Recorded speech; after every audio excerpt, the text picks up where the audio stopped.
പുക വലിച്ചു കഴിഞ്ഞാല് ക്യാൻസർ വരുന്ന് അതിന്റെ പാക്കറ്റിന്റെ മുകളിൽ തന്നെ എഴുതി വെച്ചിട്ടുണ്ട്. പക്ഷേ പോൺ അഡിക്ഷൻ ആയിട്ടുള്ള ഒരാളുടെ അയാളുടെ അവസ്ഥ എന്താണെന്നുള്ളത്, അയാൾക്ക് എന്താണ് വരാൻ വേണ്ടി പോകുന്നത്, ഭാവി ജീവിതം ഏത് രൂപത്തിലാണ് അയാളെ അഫക്റ്റ് ചെയ്യുന്നതെന്നുള്ളത് എവിടെയും ആരും പറഞ്ഞു കൊടുക്കുന്നില്ല എന്നുള്ളതാണ്. ഇതിനെ പ്രോത്സാഹിപ്പിക്കുന്ന തരത്തിലുള്ള കാര്യങ്ങളാണ് നമുക്ക് ചുറ്റും കാണുന്നത് എന്നുള്ളതാണ്. ഒരു ഉദാഹരണം പറഞ്ഞു കഴിഞ്ഞാൽ, നമ്മള് നല്ല ഫുഡ് കഴിക്കാൻ വേണ്ടിയിട്ട് നമ്മള് ഫാസ്റ്റ് ഫുഡിൽ കേറാറുണ്ട്. ആ സമയത്ത് അത് കഴിക്കുമ്പോൾ നല്ല ടേസ്റ്റാണ്. പിന്നീട് അതിന്റെ ഭവിഷ്യത്ത് നമുക്ക് ഹെൽത്ത് പരമായിട്ട് ഉണ്ടാകുമ്പോഴാണ് നമ്മൾ അറിയുന്നത് ഇതിന്റെ ഭവിഷ്യത്ത് എത്രത്തോളമാണ് എന്നുള്ളത്. ആ സമയം മാത്രം അത് തിരിച്ചറിയുന്നു എന്നുള്ളതാണ്. പുകവലിയുടെ കാര്യത്തിലേക്ക് വരികയാണെന്നുണ്ടെങ്കിൽ, പുക വലിക്കുന്ന സമയത്ത് നമ്മള് ഇതൊക്കെ അറിഞ്ഞുകൊണ്ട് തന്നെ വലിക്കുന്നു.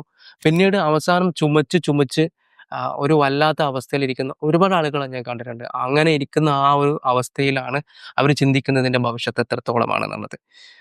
പക്ഷേ എനിക്ക് പറയാനുള്ളത്, പുകവലിയുടെ ഒരു അവയർനെസ് നമുക്ക് തിയേറ്ററുകളിൽ കിട്ടാറുണ്ട്.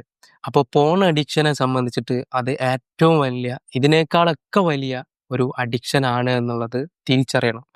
ഇതിന്റെ ഭവിഷ്യത്ത് ഭാവി ജീവിതത്തിലും അല്ലാതെ നമ്മുടെ നിത്യജീവിതത്തിലൊക്കെ അടക്കം നമ്മൾ അനുഭവിക്കുന്നുണ്ട്. ആ ഒരു അവയർനെസ് നമുക്ക് കിട്ടുന്നിടത്താണ് നമുക്ക് നമ്മുടെ ലൈഫിന്റെ ഫോക്കസിലേക്ക്, നമ്മുടെ ലൈഫിന്റെ ലക്ഷ്യത്തിലേക്ക് നമുക്ക് പോകാൻ വേണ്ടിയിട്ട് ഏറ്റവും എളുപ്പം സാധിക്കുക.